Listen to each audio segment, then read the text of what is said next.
Let's go. Mayroon pa ulit tayong dalawang pack. Iba naman to. OP12 naman. Medyo mahal yata to. Or pares lang ng presyo. Pero di ko alam. Pero yun pa lang tayo mag-open ito. Yeah, let's go. Tingnan natin kung anong mga laman nito.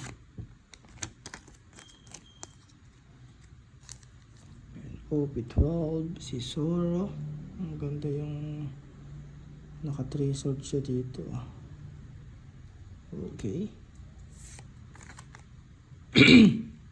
Yung kanto kamukha ni Sanji, yung nagmumotor sa tubig.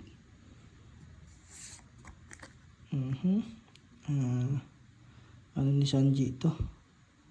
Sa ano tawag sa cook.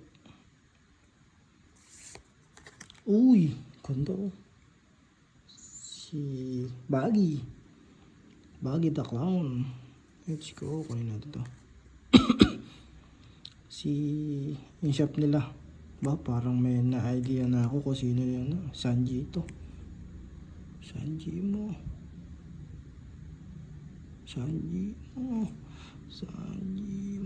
Let's go, Sanji. Yung paa mo.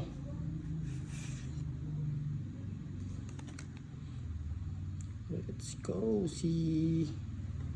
Yun siya si Luffy. Then si Boha Hancock. Tapos ito ay ito, yung nakatalikod. Malamang si ano to, si Smoker. Let's go with. Pero hindi naman siya ano, pero mura lang yan. At least meron. Tingnan natin to, meron magkakano. Ayun, let's go. Yan yung hint natin. Sleeve lang ulit natin itong mga nakuha natin. Ito yung shop nila. Yung naputol yung paa. Si Baggy. Okay. I-sleeve kaya natin to si Baggy. Parang gusto ko siyang i-sleeve. Ang ganda oh. Ang ganda naman niya. Ang ganda ng character niya. Sleeve natin yan. Normal ano lang naman to, common. Pero common lang, pero ang ganda ng art kasi niya eh. Let's go. kanan kamay niya to eh. Tapos si Sanji ang alam ko.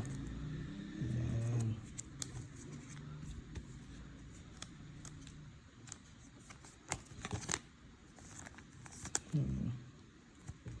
Ito maganda rin yung art niya eh. Sa ano pala to? Hindi ko alam kung saan to, pero parang sa sa libingan ng mga ano, zombie, parang dun to eh, kasi nakabalot pa siya ng mga ano. Yun lang, si Zoro. Ayan, tsaka ito nakuha natin, hint natin no? Si Baggy, wala, normal lang yan. Ito, common lang. Meron to. Hindi ko alam kung anong tawag doon. Pero okay na din. Kaysa sa wala. Diba? Let's go. Subukan ka. Ayan siya si Luffy. Si pa niya. Si Smoker. Alam ko si Smoker to eh. Panood ko to eh. Let's go. Yan, na-hit natin no. Uy, let's go.